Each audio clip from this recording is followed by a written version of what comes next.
SA 299 Joint Audit of Financial Statements. SA 299 lays down the principles for effective conduct of joint audit to achieve the overall objectives of the auditor as laid down in SA 200. It deals with the special considerations in carrying out audit by joint auditors. However, it doesn't deal with the relationship between a principal auditor who is appointed to report on the financial statements of an entity and another auditor who is appointed to report on the financial statements of one or more component or divisions or branches, subsidiary, joint venture, associates, etc. included in the financial statements of the entity. What is joint audit of financial statements? A joint audit is an audit of financial statements of an entity by two or more auditors appointed with the objective of issuing the audit report. Such auditors are described as joint auditors.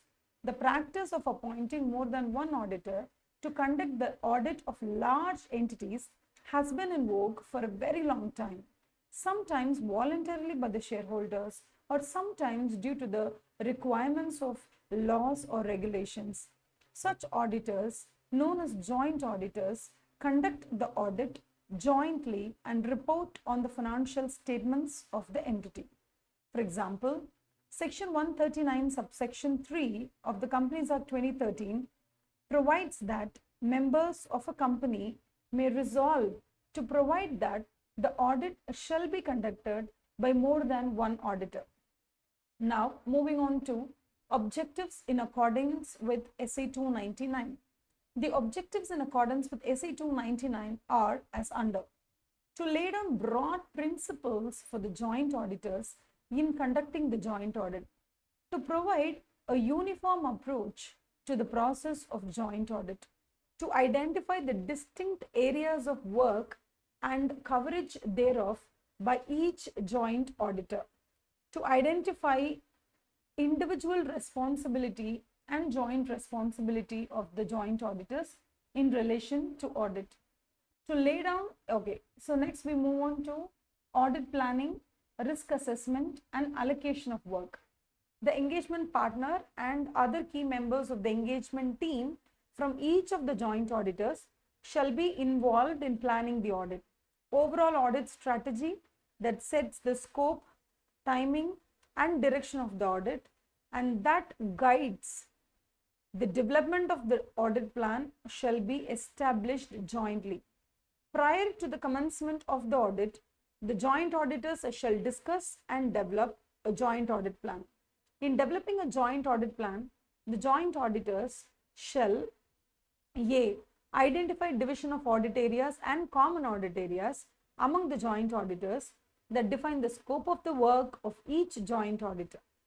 Where joint auditors are appointed, they should by mutual discussion divide the audit work among themselves. The division of work would usually be in terms of audit of identifiable units or specified areas. In some cases, due to the nature of the business of the entity under audit, such a division of work may not be possible. In such situations, the division of work may be with reference to items of assets or liabilities or income or expenditure. Certain areas of work, owing to their importance or owing to the nature of the work involved, would often not be divided and would be covered by all the joint auditors. B. Ascertain the reporting objectives of the engagement to plan the timing of the audit and the nature of the communications required. C. Consider and communicate among all joint auditors the factors that in their professional judgment are significant in directing the engagement team's efforts. D. Consider the results of preliminary engagement activities and, where applicable, whether knowledge gained on other or similar engagements performed earlier by the respective engagement partner for the entity is relevant. E. Ascertain the nature, timing and extent of resources necessary to perform the engagement. At this stage, a risk of material misstatement need to be considered and assessed by each of the joint auditors and shall be communicated to other joint auditors and documented, whether pertaining to the overall financial statements level or to the area of allocation among the other joint auditors. The joint auditors shall discuss the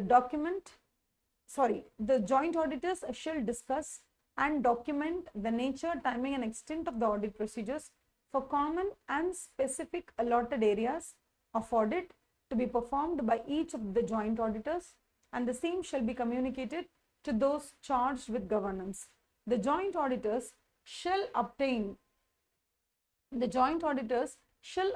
common engagement letter and common management representation letter.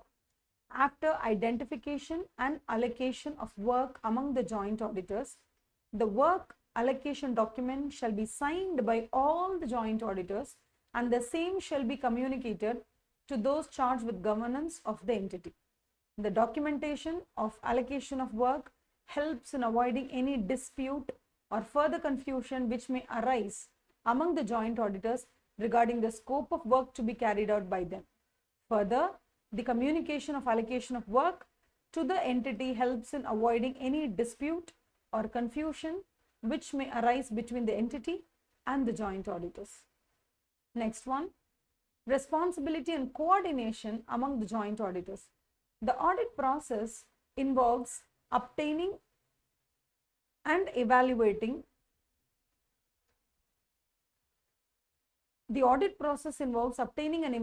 information and explanations from the management.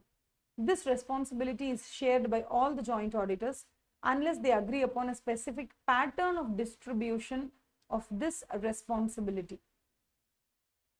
In respect of audit work divided among the joint auditors, each joint auditor shall be responsible only for the work allocated to such joint auditor, including proper execution of the audit procedures. In cases where specific divisions, zones, or units are allocated to different joint auditors, it is the separate and specific responsibility of each joint auditor to obtain the information and explanations from the management in respect of such divisions, zones, units, and to evaluate the information and explanations so obtained by the said auditor. The joint auditors shall have proper coordination and rationality wherever required. All the joint auditors shall be jointly and severally responsible for the audit work which is not divided among the joint auditors and is carried out by all joint auditors. Decisions taken by all the joint auditors under audit planning in respect of common audit areas concerning the nature, timing, and extent of the audit procedures to be performed by each of the joint auditors. Matters which are brought to the notice of the joint auditors by any one of them and on which there is an agreement among the joint auditors. Examining that financial statements of the entity comply with the requirements of the relevant statutes. Presentation and disclosure of the financial statements as required by the applicable financial reporting framework. Ensuring that the audit report complies with the requirements of the relevant statutes, the applicable standards on auditing, and other relevant pronouncements issued by C Institute. Whether in the course of the audit, a joint auditor comes across matters which are relevant to the areas of responsibility of other joint auditors and which deserve their attention or which require disclosure or require discussion with or application of judgment by other auditors, the said joint auditor shall communicate the same to all other joint auditors in writing prior to the completion of the audit. It shall be the responsibility of each joint auditor to determine the nature, timing, and extent of audit procedures to be applied in relation to the areas of work allocated to the said joint auditor. It is the individual responsibility of each and every joint auditor to study and evaluate the prevailing system of internal control and assessment of risk relating to the areas of work allocated to the said joint auditor. As regards decision taken by all the joint auditors under audit planning in respect of common audit areas concerning the nature, timing, and extent of the audit procedures to be performed by each of the joint auditors, all the joint auditors are responsible only in respect of the appropriateness of the decisions concerning the nature, timing, and extent of the audit procedures agreed upon by them. Proper execution of these audit procedures is the individual responsibility of the joint auditor concerned. Audit conclusion and reporting. The joint auditors are required to issue common audit report. However, where the joint auditors are in disagreement with each other with regard to the opinion or any other matters to be covered by the audit report, they shall express their opinion in a separate audit report.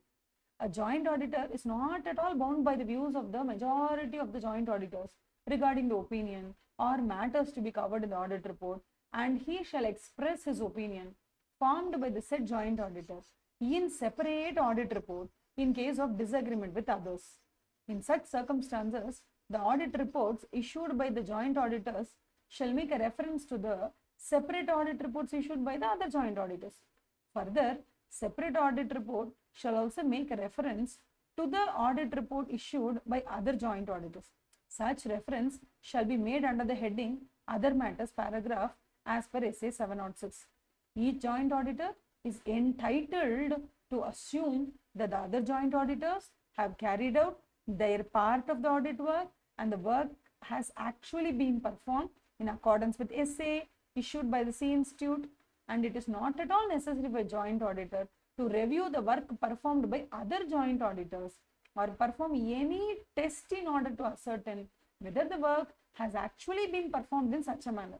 The other joint auditors have brought to said joint auditors notice any departure from applicable FRF or significant observations that are relevant to their responsibilities noticed in the course of the audit.